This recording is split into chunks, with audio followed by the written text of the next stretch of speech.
Check post ಇದೆ. ಅವ್ನು sir ಇಲ್ಲಿ ಯಾಕೆ ಬಂದಿರಿ ಅಂತಾನೆ. ಸರ್ ನಾನು ಬಾಣಾವರಕ್ಕೆ ಹೋಗ್ಬೇಕಾಯ್ತು. ಸರ್ ನೀವು ಬಾಣಾವರದಲ್ಲಿ ಇದ್ದೀರಿ ಅಂತಾನೆ. ಸರ್ ನಾನು ಅರಸೀಕೆರೆ ಬಾಣಾವರ ಹೋಗ್ಬೇಕು. ಇದೇ ಬಾಣ ಕಣ್ಣಿಗೆ ಕಂಡ್ರೆ ಮಾತ್ರ ಒಳಗಡೆ ಬರ್ತದೆ. ರಕ್ಷಣೆ ಇದೇನು ಭಾರಿ ಏನು ಗಟ್ಟಿ ಏನಿಲ್ಲ. ತೆಗೆದು ಹಾಕಿದ್ದೀನಿ. 15 ಹಲ್ಸು, ಅದು ಪೀಚು, ಅದು ಕೋಣಂ ಕೋಡು, ಅದು ಮಾವು. ಇದು ಈ ತರಹ ಬಾರ್ಡ್ರಲ್ಲಿ ಸೀತಾಶೋಕ ಈ ತರಹ ಕೊಟ್ಟಿದ್ದೀನಿ. ಅದು ಬಾರ್ಡ್ರಲ್ಲಿ. ಅದಕ್ಕೆ ಕೆಳಗಡೆ ನೋಡಿ ಇದು ಸಲೇಶಿಯ ಅಂತ ನಿಂತಿದ್ದೀನಿ. ಸಲೇಶಿಯ ಅಂತಕ್ಕಂಥದ್ದು ನಿಮ್ಗೆ ಗೊತ್ತಿದೆ. ಸಲೇಶಿಯದಲ್ಲಿ ಎರಡಿದೆ. ಒಂದು ಸೇನಾನ್ಸಿಕ್ಸು ಮತ್ತು ಒಬಲಾಂಗ್ ಅಂತ. ಇದು ಗಿಡ ಮತ್ತು ಬಳ್ಳಿ, ಅದು ಎರಡನ್ನೂ ಹಾಕಿದ್ದೀನಿ. ಅದ್ರ ಕೆಳಗಡೆ ನೋಡಿ ಇದು ನಮ್ಮಲ್ಲಿ ಇದು ಸಾಮಾನ್ಯ ಕಾಡು ದಾಲ್ಚಿನ್ನಿ ಅಂತ ಹೇಳ್ತೀವಿ, ಅಥವಾ ಪಲಾವೆಲೆ ಅಂತ ಅಂದ್ರೆ ಈ ದಾಲ್ಚಿನ್ನಿ ಬೇರೆ, ಈ ಕಾಡು ದಾಲ್ಚಿನ್ನಿ ಬೇರೆ. ಈ ಕಾಡು ದಾಲ್ಚಿನ್ನಿ ಒಳಗೆ ಚಕ್ಕೆ ಬರೋದಿಲ್ಲ, ಅದು ಲೋಳೆ ಚಕ್ಕೆ ಅಂತ ಹೇಳ್ತಾರೆ, ಅದು ತಿನ್ನಕ್ಕೆ ಬರೋದಿಲ್ಲ. ಬಟ್ ದಾಲ್ಚಿನ್ನಿ ಒಳಗೆ ಚಕ್ಕೆ ಬರ್ತದೆ. ಇದು ನಾವು ಕಾಡು ದಾಲ್ಚಿನ್ನಿ ದಾಲ್ಚಿನ್ನಿ ಮರ ದೊಡ್ಡಕ್ಕಾಗೋದಿಲ್ಲ. ಇದು ಇಷ್ಟು ದೊಡ್ಡ ಮರ ಆಗ್ತದೆ. ಅಲ್ಲ, ಈಗ ನಮಗೆ ಹೇಗೆ ಗೊತ್ತಾಗುತ್ತೆ ಇದು ಕಾಡು ದಾಲ್ಚಿನ್ನಿ ಅಥವಾ ನಾರ್ಮಲ್ ಎಲೆ ಉದ್ದ, ಎಲೆ ವ್ಯತ್ಯಾಸ ಇರುತ್ತೆ. ಎಲೆ ಉದ್ದ ನಾನು ಹಾಕಿರೋದು ಈಗ ಕಾಡು. ಈಗ ಇಲ್ಲ, ನಮ್ಗೆ ಎಲೆ ಸಣ್ಣದಿದೆ, ಇಷ್ಟು ದೊಡ್ಡದಿಲ್ಲ. ಅದೇ ಇಲ್ಲ ಅಂತ ದಾಲ್ಚಿನ್ನಿ ತೋರಿಸ್ತೀನಿ. ನಾರ್ಮಲ್ ದಾಲ್ಚಿನ್ನಿ ಇದೆ, ಮುಂದೆ ಇದೆ, ನೋಡ್ಬೋದು. ಒರಿಜಿನಲ್ ಮರಗಳೇ ಇದಾವೆ, ನೋಡ್ಬೋದು. ಅದ್ರ ಪಕ್ಕದಲ್ಲಿ ಆಲ್ಪಿನಿಯಾದಲ್ಲಿ ಎರಡಿದೆ. ಒಂದು ಗ್ರೇಟರ್ ಹೇಳ್ತೀನಿ ನೋಡಿ. ಅಂದ್ರೆ ಈ ತರಹ ನಮ್ಗೆ ಒಂದು ಮೆಟೀರಿಯಲ್ಸ್ ಬೀಳ್ತದೆ ಅಂತ. 5 ವರ್ಷಕ್ಕೆ ಇಷ್ಟ ಇದೆ. ಅಷ್ಟು ಒಳ್ಳೆ ಇದೆ. 5 ವರ್ಷ 5 ವರ್ಷ ಹೇಗೆ 5 ವರ್ಷ ಅಂತ ಹೇಳ್ತೀನಿ. ನಾನು ಫಾರೆಸ್ಟ್ ಆಫೀಸಿಗೆ ಹೋಗಿದ್ದೆ. ಅವಾಗ ಒಂದಿಷ್ಟು ಗಿಡ ಕೊಟ್ಟು ಅದ್ರಲ್ಲಿ ಆ ಗಿಡನೂ ಒಂದು ತಂದೆ. ಅದೇ ಎಂಥದ್ದು ಒಬಲಾಂಗ್ ಅಂತ ಹೇಳಿದ್ರು, ಬಬಲಾಂಗ್ ಅಂತ. ಸರಿ, ಆ ಗಿಡನ ಜೊತೆಗೆ ಈ ಗಿಡನೂ ತಂದೆ. ಈ ಗಿಡನೂ ನಂಗೆ ಹೆಚ್ಚಾಗ್ಬಿಟ್ಟು ಅಲ್ಲಿ ಇಟ್ಟೆ. ಇದ್ರ ಜೊತೆಗೆ ಇರತಕ್ಕಂಥ 70-80 ಗಿಡ ಇದೆ. ಇದು ಒಂದು ಗಿಡ ಸಾಫ್ಟ್ ವುಡ್, ಬಟ್ ಅದು ಬೆಳವಣಿಗೆ ನೋಡಿ ಹೆಚ್ಚಾಗ್ಬಿಡ್ತು. ನನಗೆ ಇಲ್ಲೆಲ್ಲ ಕಾಡು ಪ್ರಾಣಿ ಜಾಸ್ತಿ ಆಗ್ತದೆ. ಮೊನ್ನೆ ಕೊಡ್ತಿದೆ ಅಂದರೆ ಒಂದು ಸ್ವಸ್ಥ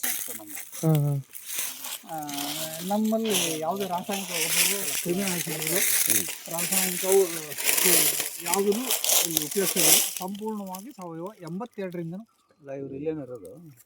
ಇದೇ ಅಡ್ರೆಸ್. ಈಗ ಚೇಂಜ್ ಆಗಿದೆ.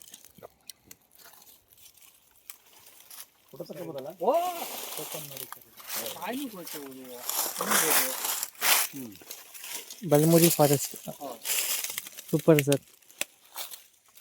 ಇದು ಕನಕ ಚಂಪಕ ಅಂತ. ಇದು ಸಂಪಿಗೆ ಫ್ಯಾಮಿಲಿನಾ ಸರ್? ಸಂಪಿಗೆ ಅಲ್ಲ, ಕಾಡಿದು. ಇದು ಸಂಪಿಗೆಗೂ ಸಂಬಂಧವೇ ಇಲ್ಲ. ಆದರೆ ಇದ್ರ ಹೆಸರು ಕನಕ ಚಂಪಕ. ಹೌದು.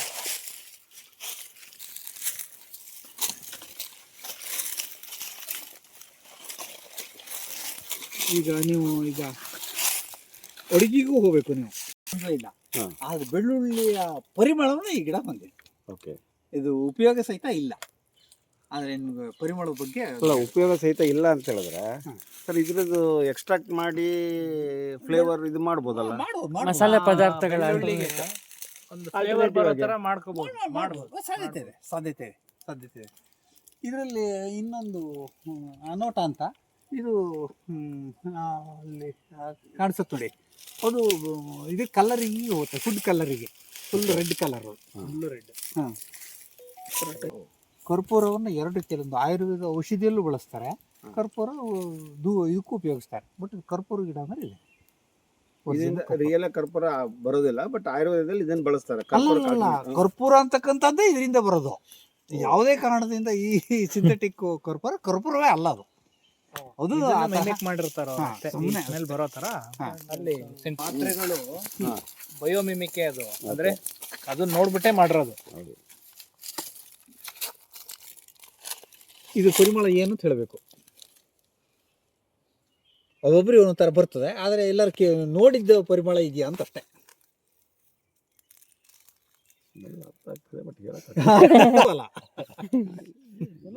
ಶುಂಠಿ ಥರ ಬರ್ತದೆ.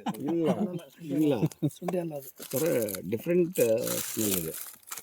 ಅದು ವೈನ್ ಇದ್ದಂಗೆ ಸರ್ ನಮ್ಗೆ. ಎಲ್ಲಕ್ಕಿಂತನೂ ಅಮೃತರಂಜನ ಪರಿಮಳ ಬರುತ್ತೆ. ಇನ್ಮೇಲೆ ಬರುತ್ತೆ ನೋಡಿ. ಅದು ಏನು ಸರ್ ಹೆಸರು? ಅದು ಆಲ್ಪಿನಿಯಾ ಗ್ರೇಟರ್. ಓಕೆ. ಸರ್ ಇದು ಗ್ರೇಟರ್ಗಳಂಗ ಏನಕ್ಕೆ ಯೂಸ್ ಆಗುತ್ತೆ ಅಂದರೆ ಎಲ್ಲಿ ಹೋಗುತ್ತೆ, ಯಾವ ರೀತಿ ಕಮರ್ಷಿಯಲ್ ವಯಬಿಲಿಟಿ ಹೇಗೆ? ಅದು ಸರ್ ಆಟೋಮೆಟಿಕ್ಕಾ ಸರ್? ದೊಡ್ಡ ದೊಡ್ಡ ಗೆಡ್ಡೆ ಬರ್ತದೆ ಅದು. ಹೌದು. ಹಾಂ, ಅದನ್ನ ಚಿಪ್ಸ್ ಮಾಡ್ತಾರೆ. ಓಕೆ. ಚಿಪ್ಸ್ ಮಾಡಿ ಹಾಂ, ಹೊರಗಡೆ ರಾಷ್ಟ್ರಕ್ಕೆ ಕಳಿಸ್ತಾರೆ. ಓಕೆ. ಅವ್ರು ಹರ್ಬಲ್ ಟೀ ಅಂತ ಎಲ್ಲ ಕಡೆನೂ ಕುಡಿಸ್ತಾ ಇದ್ದಾರೆ. ಬಟ್ ಇದು ಅಲ್ಪೇನಿಯಾಗಳಂಗ ಆಲ್ಪಿನಿಯಗಳಂಗ ಈ ಔಷಧಿಗೆ ಹೋಗುತ್ತೆ. ಆಯುರ್ವೇದ ಔಷಧಿ ತಯಾರಿಕೆಲ್ಲ ಉಪಯೋಗಿಸ್ತಾರೆ. ಬಟ್ ಬೇರೆ ಕಡೆ ನಂಗೆ ಗೊತ್ತಿಲ್ಲ. ಓಕೆ. ಬಟ್ ಇದು ಗೊತ್ತಿರ್ತಕ್ಕಂಥದ್ದು ಅದಕ್ಕೋಸ್ಕರನೇ ಹೋಗುತ್ತೆ. ಗ್ರೇಟರ್ಗಳಂಗ. ಹೌದು, ಗ್ರೇಟರ್ಗಳಂಗ ಅಂದರೆ ಇಷ್ಟು ದೊಡ್ಡ ಗೆಡ್ಡೆ ಬರುತ್ತೆ. ಈ ಗ್ರೇಟರ್ಗಳಂಗನ ನಾವು ಯಾವ ಕಡೆ ಹಾಕಬಹುದು ಅಂದರೆ ನಮ್ಮ ಹುನ್ಕಳ ಅಂತ ಒಂದು ಇದು ಇದೆ. ಓಕೆ. ಇದೊಂದು ಗೆಡ್ಡೆ ಇದೆ. ಈ ಗೆಡ್ಡೆಯನ್ನು ನೀವು ಎಂಜಾಯ್ ಮಾಡಬೇಕು. ಇದರ ಪರಿಮಳವನ್ನು, ಶೇಂಗಾ ಅಲ್ಲ, ಆ ಗೆಡ್ಡೆಯನ್ನು ಎಂಜಾಯ್, ಆ ಪರಿಮಳವನ್ನು ಎಂಜಾಯ್ ಮಾಡಬೇಕು. ಹಾಂ ಹಾಂ.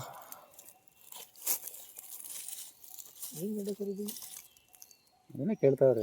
ಮನೆಯವರೆಗೂ ಇರಲಿ, ಯಾಕೆಂತಂದರೆ ಅದು ಕೊಟ್ಟೆ ನಿಮ್ಮ ಜೋಬಲ್ಲಿ ಇಟ್ಕೊಂಡಿರಿ. ಧೂಪದ ಉದ್ಬತ್ತಿ ಹಚ್ಚಿರೆ ಮನಸ್ಸಿಗೆ ಹೇಗೆ ಆಹ್ಲಾದಾಗ್ತದೆಯೋ, ಈ ಪರಿಮಳ ಅಂತಕ್ಕಂಥದ್ದು ನಮ್ಮ ಬುದ್ಧಿಯನ್ನು ತುಂಬ ಆ್ಯಕ್ಟಿವೇಟ್ ಮಾಡ್ತದೆ, ಸಂತೋಷ ಕಡೆ ತಗೊಂಡೋಗ್ತದೆ. ಇದು ಹೇಗೆ ಅಂತಂದರೆ ಇದ್ರದ್ದು ಎಲೆನೇ ಪರಿಮಳ ನೋಡಿ. ಸುಮ್ಮನೆ ಹಿಂಗೆ ಎರಪ್ ಮಾಡಿ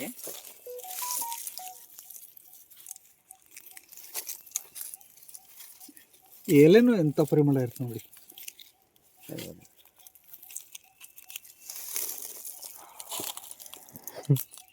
ಇದೆಯಲ್ಲ, ಅಂದ್ರೆ ಮನಸ್ಸಿಗೆ ಆನಂದ ಕೊಡುವಂಥ ಪರಿಮಳ.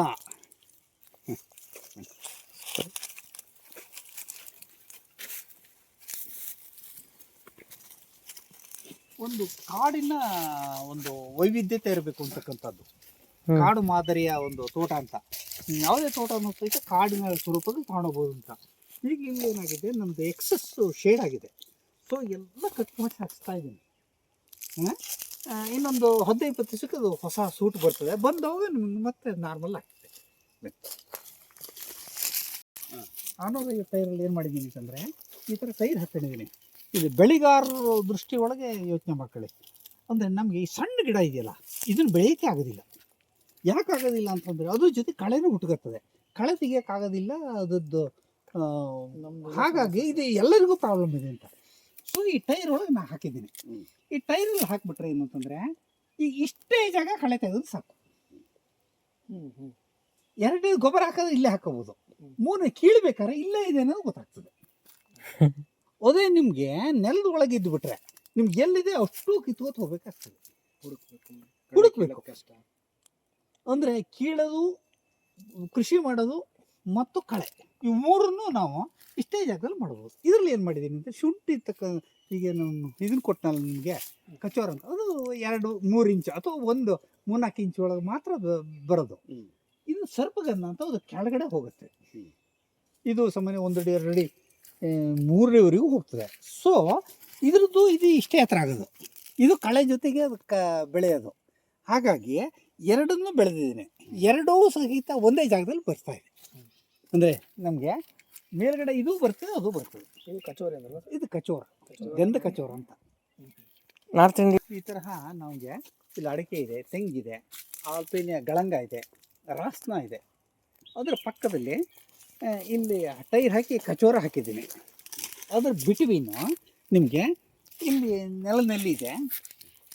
ಇದು ನಮಗೆ ಈ ಸಣ್ಣಕ್ಕಿ ಗಿಡ ಅಂತ ಹೇಳ್ತಾರೆ. ನೆಲದಲ್ಲಿ ನೀವು ಹಾಕಿದ್ದ ಅದೇ ಬಂದದ್ದ? ಎರಡೂ ಇದೆ. ಈ ಸಣ್ಣಕ್ಕಿ ಗಿಡದ ಪರಿಮಳ ಗೊತ್ತಾ? ಗೊತ್ತಿದೆಯಾ? ಇದನ್ನು ಹೀಗೆ ಹಾಕಿ ರಬ್ ಮಾಡ್ತಾರೆ. ಈಗ ಇಲ್ಲಿ ಸಣ್ಣ ಜಾಗದಲ್ಲೂ ಸಹಿತ ಈ ಸಣ್ಣ ಸಣ್ಣ ಗಿಡಗಳನ್ನು ನಾವು ಬೆಳ್ಕೋಬೋದು. ಇದು ನೋಡಿ, ನಮ್ಮಲ್ಲಿ ಈ ಚಟ್ನಿಗೆ ಉಪಯೋಗಿಸ್ತಾರೆ ಒಂದು ಜಾತಿ ಗಿಡ. ಇದು ಒಂದು ವಿಶೇಷವಾದ ಒಂದು ಗಿಡ ಇದೆ. ಇದ್ರದ್ದು ಎಲೆಯನ್ನು ತಿನ್ನಬೇಕು. ಇದು ಒಡೆ ಸೊಪ್ಪು ಅಲ್ಲ? ನೀವೇ ಹೇಳಬೇಕು. ಸೊಪ್ಪಿನ ಕಾಳು, ಸೋಂಪು. ಆದರೆ ಅಲ್ಲಿ ನೋಡಿದ್ರೆ ಆ ಬೆಳ್ಳುಳ್ಳಿ ನೋಡಿದ್ರಲ್ಲ, ಬಳ್ಳಿಗೂ ಬೆಳ್ಳುಳ್ಳಿಗೂ ಸಂಬಂಧವೇ ಇಲ್ಲ, ಬಡೆ ಸೊಪ್ಪಿಗೂ ಸಂಬಂಧವೇ ಇಲ್ಲ. ಆದರೆ ಬಟ್ ಅದೇ ಟೇಸ್ಟ್. ಬಡ ಸೊಪ್ಪು ಸರ್ ಇದು ಅರಕೆ ಲಕ್ಕನಕ್ಕೆ ಒಂದು ಎಲೆ ಇರುತ್ತೆ. ಅಲ್ಲ ಅಲ್ಲ ಗೊತ್ತಾಯ್ತು. ಅದು ಅಲ್ಲೇ ಅಲ್ಲ ಅಂತ. ಅಲ್ಲ ಸಂಬಂಧನೇ ಇಲ್ಲ ಅಂತಾರಲ್ವಾ. ಇದು ಗಿಡ ಅದು ಸಣ್ಣ ವಾರ್ಷಿಕ ಬೆಳೆ ಬೆಳೆಯುವಂಥದ್ದು. ಅದು ಬೆಳೆ ಅದ್ರ ನೇಚರೇ ಬೇರೆ. ಇದು ಗಿಡದ ಜಾತಿ, ಅದು ಧಾನ್ಯದ ಜಾತಿ. ಏನು ಪ್ರಕೃತಿ. ಅವ್ರು ಒಂದನೇ ಹಾಲಕ್ಕೆ ಪಗತ್ತಂತಾರ ಅಲ್ಲಿ ಗಿಡ ತೋರಿಸಿ ಒಂದು ಹಾಲು ಅದೊಂದು ಬಾಲಾಜಿ ಲಿಂಬೆ ಅಂತಂದ್ರೆ ಒಂದು ವೈಶಿಷ್ಟ್ಯತೆ ಅಂತಂದ್ರೆ ನಮಗೆ ಇಲ್ಲಿ ಮಲೆನಾಡಲ್ಲಿ ಬರ್ತೇ ಕೆಂಪು ಬರೋರು, ಕಾಯಿ ಬರೋದಿಲ್ಲ. ಅದಕ್ಕೆ ಏನು ಮಾಡಿದ್ದಾರೆ ಬಾಲಾಜಿ ಲಿಂಬೆ ಒಳಗೆ ಕೆಳಗಡೆ ಕಂಚಿ ಗಿಡ, ಮೇಲ್ಗಡೆ ಲಿಂಬೆ ಕಷೆ ಮಾಡಿರ್ತಕ್ಕಂಥದ್ದು. ಇಲ್ಲಿ ನೋಡಿ ಇದು ಆ ಬುಡ ನನಗೆ ಗೊತ್ತಾಗುತ್ತೆ. ಮುಳ್ಳೆ ನಿಜ ಯಾವ್ದು ಹೇಳಿ? ಕಂಚಿ ಗಿಡ ಕಸಿ ಮಾಡಿರ್ತಕ್ಕಂಥದ್ದು. ಸರಿ, ಇದು ಒಳ್ಳೆ ಕಾಯಿ ಬರ್ತದೆ, ಕೆಂಪು ಬರೋರಿಲ್ಲ. ಆಮೇಲೆ ಆ ಪರಿಮಳವೂ ಅಷ್ಟೇ ತುಂಬ ಚೆನ್ನಾಗಿರ್ತದೆ, ಭಾರಿ ಒಳ್ಳೆ ಪರಿಮಳ. ಅಲ್ಲ ನಿಂಬೆಗೆ ಸಾಮಾನ್ಯವಾಗಿ ಸ್ಟೆಮ್ ಬರೋರು ಬರೋದಿಲ್ಲಲ್ಲ. ಬರ್ತದೆ, ಅದಕ್ಕೆ ಜಾಸ್ತಿ ಬರೋದು. ನಮ್ಗೆ ಭಾರಿ ಪ್ರಾಬ್ಲಮ್. ನಿಂಬೆಗೆ ಜಾಸ್ತಿ ಸ್ಟೆಮ್ ಬರೋದು ಎಲ್ಲಿ ನಮ್ಮ ಈ ತಂಬಳಿಗೆ ಇದನ್ನು ಉಪಯೋಗಿಸುವಂಥದ್ದು ಎಲ್ಲವರೆಗೆ. ಬಟ್ ಈ ಸೊಪ್ಪಲ್ಲಿ ಮೇಲಿರುವಂತ ಕಲೆ ಮತ್ತು ಅಲ್ಲಿ ತೋರಿಸಿದ್ದು ಒಂದೇ ತರ ಇದೆ. ಅಲ್ಲಿ ಮಧ್ಯೆ ಹಾಕಿದ್ದೀನಿ ನಾನು. ಅಷ್ಟು ಡೆನ್ಸಿಟಿ ಒಳಗೆ ಇದೆ. ಲೆಮನ್ ಗ್ರಾಸ್ ನೋಡಿ ಇದರಲ್ಲಿ ಲೆಮನ್ ಗ್ರಾಸ್ ಒಳಗೆ ಎರಡಿದೆ. ಒಂದು ಲೆಮನ್ ಗ್ರಾಸ್ ಅಲ್ಲಿ 7-8 ಇದೆ. ಇದು ಟೀ ಲೆಮನ್ ಅಂತ ಎಕ್ಸ್ಪೋರ್ಟ್ ಆಗ್ತದೆ. ಇದರ ಫ್ಲೇವರೇ ಒಂದು ಸ್ವಲ್ಪ ಭಿನ್ನವಾಗಿರ್ತಕ್ಕಂಥದ್ದು. ಇದಕ್ಕೆ ಇದನ್ನ ಎಕ್ಸ್ಟ್ರಾಕ್ಟ್ ಮಾಡಿ ಇದರಲ್ಲಿ ಫ್ರಾನ್ಸ್ ಅಲ್ಲಿ ಪರ್ಫ್ಯೂಮ್ ಮಾಡ್ತಾರೆ. ಇದರದು ತುಂಬಾ ಹೈಲಿ ಪ್ರೈಸ್ಡ್ ಇದು. ಹೌದಾ? ಬಟ್ ಇದು ಎಕ್ಸ್ಟ್ರಾಕ್ಟ್ ಮಾಡ್ಲಿಕ್ಕೆ ಟನ್ಸ್ ಟುಗೆದರ್ ಬೇಕಲ್ಲ. ಇದೆಲ್ಲ ಸ್ಮಾಲ್ ಕ್ವಾಂಟಿಟಿ ಆಗಲ್ಲ. 1 kg oil 10 kg 1 kg oil ಬರಲ್ಲ. ಈಗ ನೋಡಿ ಅಕ್ಕಪಕ್ಕದಲ್ಲಿ ನೋಡಿ ನಿಮ್ಗೆ ಇಲ್ಲಿ ಕಾಡೊಳಗೆ ಬಂದಂಗೆ ಆಗಬೇಕು. ಯಾಕೆ ಆಗಬೇಕು ಅಂತಂದ್ರೆ ಈಗ ಅಷ್ಟು ಎಲೆ ಉದುರಿದೆ. ಯಾವ್ದು ಹೇಳಿ? ಎಲ್ಲದು ಮೊನ್ನೆ ಟ್ರಿಮ್ ಮಾಡಿದ್ದೀನಿ. ಹಾಗಾಗಿ ನಿಮ್ಗೆ ಇಲ್ಲಿ ನೆರಳು ಕಡಿಮೆ ಇದೆ, ಆದರೆ ಡೆನ್ಸಿಟಿ ಒಳಗೆ ಇರ್ತಕ್ಕಂಥ ನೆರಳು ಅಷ್ಟು ಮೇಲೆ ಬರ್ತದೆ. ಎಲೆ ಉದುರಿ ಹೆಚ್ಚಿಗೆ ಬಯೋಮಾಸ್ ಕ್ರಿಯೇಟ್ ಆಗ್ತದೆ. ಈಗ ನೀವು ಇಲ್ಲಿ ಇಷ್ಟೊಂದು ಡೆನ್ಸಿಟಿ ಮಾಡಿದಿರಲ್ಲ, ನಿಮ್ಗೆ ಈಗ ಬೇಲಿಗೆ ಗ್ಲೈಸಿಡಿ ಹಾಕಿದ್ದೀರಾ, ಅದು ಬೇಕಾ?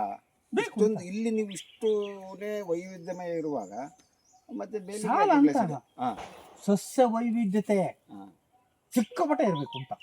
ಅದರಲ್ಲಿ ದೊಡ್ಡ ಜಾತಿ ಮರ ಇರಬೇಕು, ಸಣ್ಣ ಜಾತಿ ಮರ ಇರಬೇಕು, ಗಿಡ ಇರಬೇಕು, ಮರ ಇರಬೇಕು, ಇಷ್ಟು ಇರಬೇಕು, ಬಳ್ಳಿ ಇರಬೇಕು, ಗಡ್ಡೆ ಇರಬೇಕು. ಒಂದು ಮಣ್ಣಿನ ಫರ್ಟಿಲಿಟಿ ಆಗಬೇಕಾದ್ರೆ ಇವಿಷ್ಟು ಇದ್ದಾಗ ಮಾತ್ರ. ಹಾಗಾಗಿ ಇದಷ್ಟು ಜೋಡಿಸಿರೋದು ಒಂದು ಎಲೆ, ಬಳ್ಳಿ, ಗಡ್ಡೆ. ಆದರೆ ಬರ್ತೇ ಇರಬಾರ್ದು, ಅದೇ ತುಂಬ್ಕೊಂಡಿರಬಾರ್ದು, ಅದು ಏಕ ಬೆಳೆ ಆಗ್ಬಿಡ್ತದೆ. ಈ ಬಹುಬೆಳೆ ಪದ್ಧತಿ ಒಳಗೆ ಇವೆಲ್ಲ ನಿಮ್ಗೆ ಸ್ಯಾಂಪಲ್ ಇದ್ರೂ ಸಾಕು ಅಂತ. ನಮಗೆ ಇದು ಎಷ್ಟು ಬೇಕು? ಕೋಸಂಬರಿ ಊಟ ಮಾಡ್ಬೇಕಾದ್ರೆ ಅನ್ನ ಎಷ್ಟು ಬೇಕು? ಹೌದಾ? ಹಾಗಾಗಿ ಮೇಜರು ಯಾವ ಗಿಡ ಬೆಳೆದಿರ್ತೀವೋ ಅದ್ರ ಕೆಳಗಡೆ ಇರ್ತಕ್ಕಂಥ ಗಿಡಗಳು ಅಲ್ಲಲ್ಲ ಇದ್ರೆ ಸಾಕು. ಅದರದ್ದು ಭೂಮಿಗೆ ಏನು ಸೇರಬೇಕೋ ಅಷ್ಟು ಕೊಟ್ಟದವನ್ನು ಮಾಡ್ಕೊಳ್ತದೆ. ತೋಟದ ಮಂಗತ್ತಿಂದ ಹಾಕಿರ್ತಕ್ಕಂಥ ಒಳ್ಳೆ ಕೆಲಸ ಮಾಡಿದ್ದಾರೆ. 90% ಹೊರಗಡೆ ಇದೆ.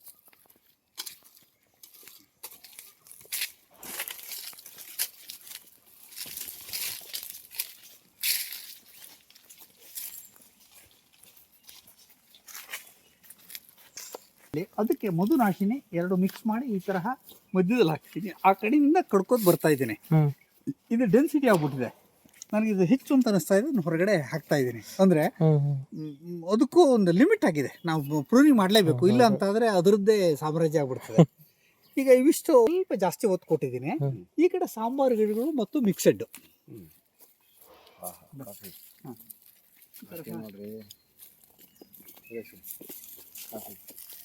ಫೋಟೋ ತಗೊಂಡು ಕಾಫಿ ನೋಡ್ರಿ. ಇಲ್ಲೇ ಐತಲ್ಲ, ನಾನು ಆ ಕಡೆ ನೋಡ್ತಿದ್ದೆ. ಕಾಫಿ ಇಲ್ಲೇ ಎದುರಿಗಿರೋದು. ನಿಮಗೆ ಹೇಳಿದೆ ಒಂದು ಕಾಡು ಮಾದರಿಯ ತೋಟ ಅಂತ. ಇಲ್ಲಿ ಸಸ್ಯ ವೈವಿಧ್ಯತೆ ಇರಬೇಕು ಅಂತ. ಇಲ್ಲಿ ಎಷ್ಟು ಜಾತಿ ಸಸ್ಯಗಳಿದೆ ಇದು ಒಂದಥ. ಎರಡನೇದು ಬೆಳೆ ವೈವಿಧ್ಯತೆ. ಇಲ್ಲಷ್ಟು ನಾವು ನೆಟ್ಟು ಬೆಳೆಸಿರ್ತಕ್ಕಂಥದ್ದು ಬೆಳೆ ವೈವಿಧ್ಯತೆ. ತೆಂಗಿದೆ, ಅಡಿಕೆ ಇದೆ, ಗ್ಲಿಸಿಡಿಯಾ ಇದೆ, ಕಾಳುಮೆಣಸಿದೆ, ಕಾಫಿ ಇದೆ, ಸಲೇಶಿಯಾ ಇದೆ, ಮ್ಯಾಫಿಯಾ ಪೆಟಡ ಇದೆ. ಅಂದರೆ ಬೆಳೆ ವೈವಿಧ್ಯತೆನೂ ತಳಿ ವೈವಿಧ್ಯತೆನೂ ಇದೆ ಇದರಲ್ಲಿ. ನಮಗೆ ಅಡಿಕೆ ಒಳಗೆ ಒಂದು 2-3 ತಳಿ ಇದೆ. ತೆಂಗೊಳಗೆ ಸಾಮಾನ್ಯ 5 ತಳಿಯನ್ನು ನಾನು ಡೆವಲಪ್ ಮಾಡ್ಕೊಂಡಿದ್ದೀನಿ. ಇಲ್ಲಿ ಲೈಟ್ ಹಾರ್ವೆಸ್ಟಿಂಗ್ ಅಂತ ಹೇಳಿದೆ, ಜಾಗದ ಯುಟಿಲೈಸ್ ಅಂತ ಹೇಳಿದೆ, ಸ್ಪೇಸ್ ಯುಟಿಲೈಸ್ ಅಂತ ಹೇಳಿದೆ. ಈಗ ಜಾಗ ನಮಗೆ ಇದು ಓಡಾಡಕ್ಕೆ ಇಟ್ಟಿರ್ತಕ್ಕಂಥ ಜಾಗ, ಬಾಕಿ ಅದಷ್ಟು ಬೆಳೆಗಳೇ ಇದೆ. ಇದ್ರ ಜೊತೆಗೆ ಲೈಟ್ ಹಾರ್ವೆಸ್ಟಿಂಗ್ ಅಂತ ಹೇಳಿದೆ. ತೆಂಗಿಗೆ ನಮ್ಗೆ ಜಾಸ್ತಿ ಲೈಟ್ ಬೇಕು, ಅದು ಮೇಲೆ ಕಳಿಸಿದ್ದೀನಿ. ಅದ್ರ ಕೆಳಗಡೆ ಅಷ್ಟು ಅಡಿಕೆ ಈಗ ಹಾಕ್ತಾ ಇದ್ದೀನಿ. ಅದಕ್ಕೆ ಈಗ 36 ವರ್ಷ ಆಯಿತು. ಈಗ ಇದು ಅಡಿಕೆ ಹಾಕಿ 4ನೇ ವರ್ಷ. ಈ ಅದ್ರ ಕೆಳಗಡೆ ಗ್ಲಿಸಿಡಿ ಹಾಕಿ ಕಾಫಿ ಹಾಕಿದ್ದೀನಿ, ಕಾಳ್ಮೆಣ್ಸು ಹಾಕಿದ್ದೀನಿ. ಅದ್ರ ಕೆಳಗಡೆ ಕಾಫಿ ಹಾಕಿದ್ದೀನಿ. ಅಂದರೆ ನಿಮಗೆ ಲೈಟ್ ಯಾವ್ದು ಜಾಸ್ತಿ ಬೇಕೋ ಆ ಸಸ್ಯಗಳಿಗೆ ಸಿಗೋ ಹಾಗೆ ನೋಡ್ಕೊಂಡಿದ್ದೀನಿ. ಅದ್ರ ಕೆಳಗಡೆ ಅಡಿಕೆ ಸ್ವಲ್ಪ ಕಡಿಮೆ ಇದ್ರೂ ನಡೀತಿದೆ, ಕಾಳುಮೆಣಸಿ ಇನ್ನೂ ಕಡಿಮೆ ಇದ್ರೂ ನಡೀತಿದೆ. ಕಾಫಿಗೆ ಒಂದು 30-35% ಬೆಳಕಿದ್ರೂ ಕಾಫಿ ಬರ್ತದೆ. ಹೀಗೆ ಬೆಳಕನ್ನು ನಿಮಗೆ ರೆಡ್ಯೂಸ್ ಮಾಡ್ತಾ ಬಂದು ಈ ಸಸ್ಯಗಳನ್ನು ಜೋಡಿಸಿದ್ದೀನಿ. ಇಲ್ಲಿ ಸೂರ್ಯರಶ್ಮಿ ನೆಲಕ್ಕೆ ನಮಗೆ 85% ನಮಗೆ ನೆರಳು ಬಿಡಬೇಕು. 10ರಿಂದ ಅಥವಾ 15% ನಮಗೆ ಬೆಳಕು ಮಣ್ಣಿಗೆ ಬಿದ್ದರೆ ಅಡ್ಡಿಲ್ಲ. ಅದು ಮೂಮೆಂಟ್ ಇರಬೇಕು.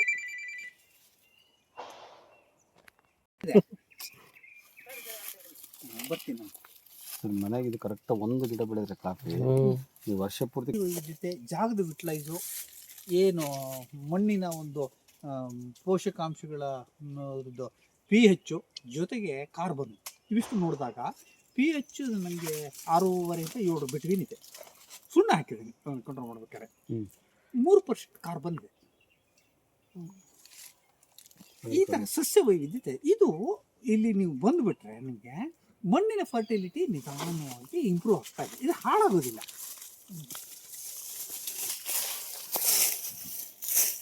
ಸ್ವಲ್ಪ ಕೊಡಿದ್ದೀನಿ. ಮಣ್ಣಿನ ಪರಿಮಳದ ಮೇಲೆ ಹೇಳ್ಬೋದು, ಹೇಳಬೇಕು ಅಂತ.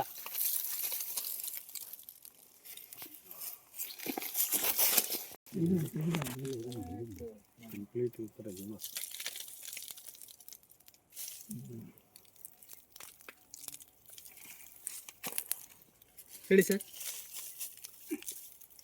ಏನು 3% ಕಾರ್ಬನ್ ಇದೆ ಅಂದರೆ 3 ಇದೆಯಾ? 3. ಅದರಲ್ಲಿ 3% ಅಥವಾ 2.5% ಜಾಸ್ತಿ ಕಾರ್ಬನ್ ಇರಬೇಕು ಅಂತ. ಇವಿಷ್ಟು ಇದ್ದಾಗ ಮಾತ್ರ ಆ ಒಂದು ಮಣ್ಣಿನ ಗುಣಲಕ್ಷಣಗಳನ್ನು ವಿಜ್ಞಾನಿಗಳು ಹೇಳ್ತಾ ಇದ್ದಾರೆ.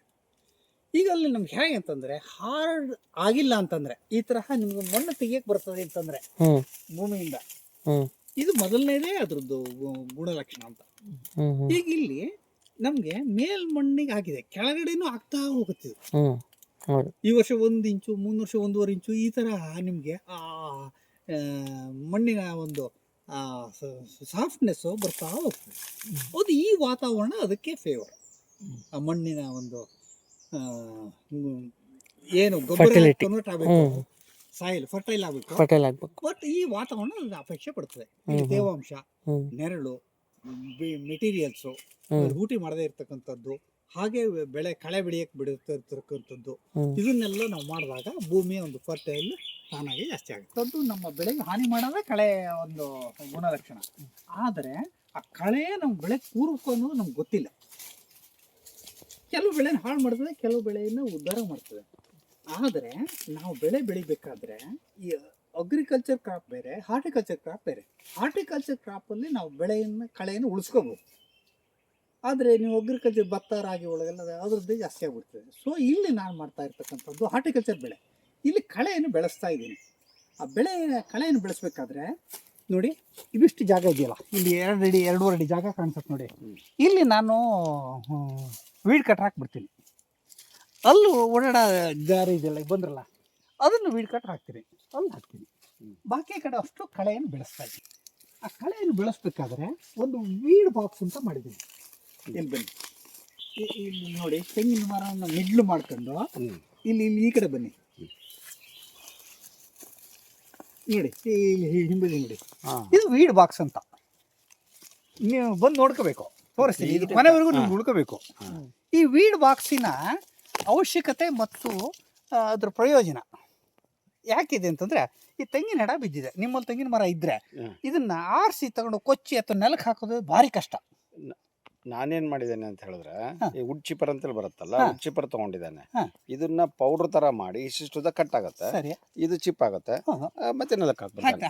ಹಾಕ್ತೀರಿ. ಹಾ. ಆದ್ರೆ ಎಷ್ಟು ಜಾಗ ಬರುತ್ತೆ ಇದು? ಇಷ್ಟೇ ಜಾಗ ಬರ್ತದೆ. ಉಳಿದಿರ್ತಕ್ಕಂಥ ಜಾಗ ಎಲ್ಲ ಎಷ್ಟಾಗುತ್ತೋ ಅಷ್ಟು ಹಾಕ್ತಾ ಹೋಗ್ತಾ ಇದ್ದಾನೆ. ನೀವು ಗೊಬ್ಬರ ರೂಪದಲ್ಲಿ ಹಾಕ್ತೀರಿ. ಹಾ. ಈಗ ಇಷ್ಟು ಗೊಬ್ಬರ ರೂಪದಲ್ಲಿ ಮಲ್ಚಿಂಗ್ ರೂಪದಲ್ಲಿ ಹಾಕ್ತಾ ಇದ್ದಾನೆ. ಮಲ್ಚಿಂಗ್. ಹಾ. ಆ ಮಲ್ಚಿಂಗ್ ಬೇರೆ, ಗೊಬ್ಬರ ರೂಪದ ಬೇರೆ. ಹಾ. ಪೌಡರ್ ಆದ್ಮೇಲೆ ಹಾ. ಗೊಬ್ಬರ ಆದಾಗೆ. ಓಕೆ. ಹಾ. ಇದಾದ್ರೆ ನಿಮ್ಗೆ ಅದು ಮಲ್ಚಿಂಗ್ ಆಗತ್ತೆ, ಹ್ಮ್. ಅದು ಡ್ರೈ ಆಗತ್ತೆ. ಹ್ಮ್. ಆದ್ರೆ ಹಾಕ್ಬಾರ್ದು ಅಂತೇನಿಲ್ಲ, ಹ್ಮ್. ಹಾಕ್ಬಹುದು. ಈ ಸೊಪ್ಪನ್ನು ಇಷ್ಟು ಹಾಕ್ಬಿಟ್ವಿ ಅಂತ ಇಟ್ಕೋಣ, ಹ್ಮ್. ಕಳೆಯ ಅಂಶ ಕಡಿಮೆ ಆಗುತ್ತೆ. ಹ್ಮ್. ಎರಡನೇ ನಿಧಾನವಾಗಿ ಡಿಸ್ಚಾರ್ಜ್ ಆಗ್ತಾ ಬರ್ತದೆ, ಕೊಳಿತಾ ಬರ್ತದೆ. ಹ್ಮ್. ಮೂರನೇದು ಇಲ್ಲೇ ಹಾಕೋದ್ರಿಂದ ಏನು ಲಾಭ ಅಂತಂದ್ರೆ ಇಷ್ಟು ಸಹಿತ ನೀವು ಗೊಬ್ಬರ ಕನ್ವರ್ಟ್ ಆಗುತ್ತೆ. ಹ್ಮ್. ಸಾಯಿಲ್ ಗೊಬ್ಬರ ಕನ್ವರ್ಟ್ ಆಗುತ್ತೆ. ನಾಲ್ಕನೇದು ಎಡ ಮತ್ತು ಬಾಲ. ಇಲ್ಲಿ ಗಿಡ ಇದೆ ನೋಡಿ, ಇದು ಸಲೇಶಿ ಅಂತ ಇದೆ. ಹ್ಮ್. ಅಲ್ಲೇ ಅವರ ಕಾಲ ಹತ್ರ ಒಂದಿದೆ ನೋಡಿ, ಹ್ಮ್. ಅದು ಪೃಷ್ಠಪರ್ಣಿ ಅಂತ. ಹ್ಮ್. ಅದು ಅಡಿಕೆ. ಇದು ನೋಡಿ, ಈಗ ನೀವು ಪರಿಮಳದ ಎಲೆ ಕೊಟ್ಟನಲ್ಲ, ಹ್ಮ್. ಅದು ಜೊತೆ ಕಾಫಿ, ಜಾಯ್ಕಾಯಿ, ಅಡಿಕೆ ಇದೆ. ಮಧ್ಯದಲ್ಲಿ ಎಷ್ಟು ಇದು. ಇದ್ರ ಜೊತೆಗೆ ನೋಡಿ ಇಲ್ಲಿ ಹಿಪ್ಲಿ ಹಾಕಿದ್ದೀನಿ. ಹ್ಮ್. ಹಿಪ್ಲಿ ಇದೆ. ಇನ್ನೊಂದು ಸ್ವಲ್ಪ ದಿವಸಕ್ಕೆ ಇದಷ್ಟು ಚಿಗುರಿ ಮೇಲ್ ಬರ್ತದೆ. ಹ್ಮ್. ಒಂದು ಇದ್ರ ಮೇಲೆ ಕವರ್ ಆಗ್ತಾ ಬರ್ತದೆ. ಹ್ಮ್. ಅದು ಕಳೆನೆ. ಆದ್ರೆ ಹಿಪ್ಲಿ ನಮ್ಗೆ ಕಾಯಿ ಮಾರ್ಕೆಟ್ ಇದೆ, ಬೇರು ಮತ್ತು ಕಾಂಡಕ್ಕೂ ಮಾರ್ಕೆಟ್ ಇದೆ.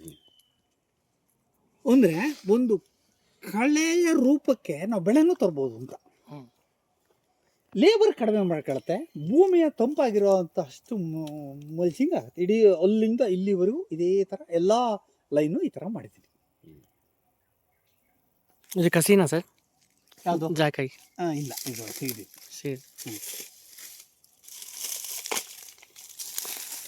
ಈ ತರ ಇದಷ್ಟು ಎರೆಗೊಬ್ಬರದ ತ್ಯಾಜ್ಯ.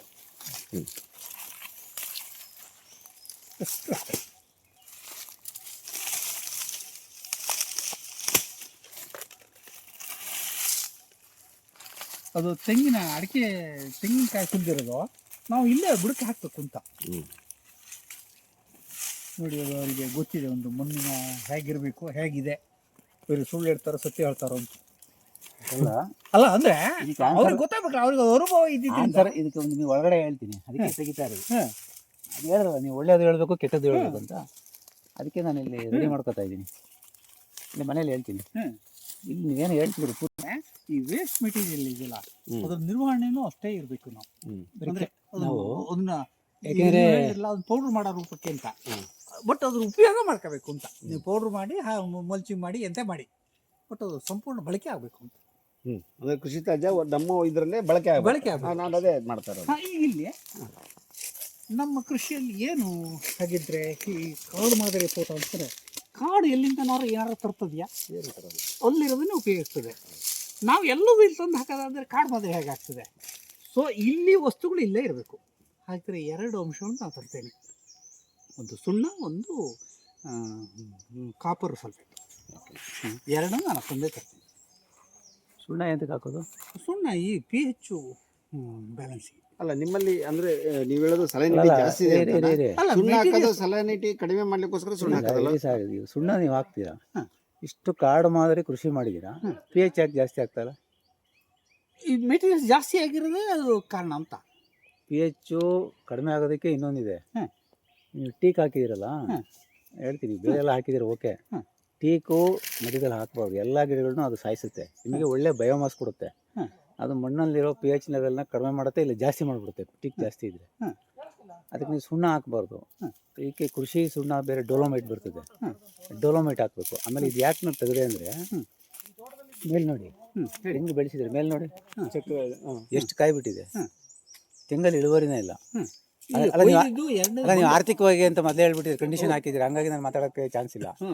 ಇದು ನೀವು ಮಾಡಿರೋದು ಮುಚ್ಚಿಗೆ ಕೊಡಬಾರ್ದು. ಯಾಕೆ ಗೊತ್ತಾರೆ? ಮುಚ್ಚಿಗೆ ಕೊಟ್ಟರೆ ತೆಂಗಿಗೆ ಬೇರೆ ಥರ ರೋಗ ಬರ್ತದೆ. ಅದೇ ನೀವು 3 ಅಡಿಲಿ ಹೊರಗಡೆ ಸ್ವಲ್ಪ ಬಗೆದ್ಬಿಟ್ಟು ಅದಕ್ಕೆ ಚಾರ್ಕೋಲು ಡೋಲೋಮೈಟು ಕೊಡಿ, ಅವಾಗ ನೋಡಿ. ಆಮೇಲೆ ಈ ಕಳೆ ಅಂತ ಹೇಳಿದ್ರೆ, ಕಳೆ ಕಂಟ್ರೋಲ್ ಮಾಡೋದಕ್ಕೆ ಬೈ ಚಾನ್ಸ್ ನಿಮ್ಮಲ್ಲಿ ಬರೋ ಹಂಗಿದ್ರೆ ಉರುಳಿ ಕವರ್ ಕ್ರಾಪು ಹಾಕಿ, ಅವಾಗ ನಿಮ್ಮ ತೋಟದ್ದು ಇದೇ ನೋಡಿ, ತೋಟ ಬಯೋಮಾಸ್ ಇನ್ನೂ ಸಖತ್ತ ಕ್ರಿಯೇಟ್ ಆಗ್ತದೆ.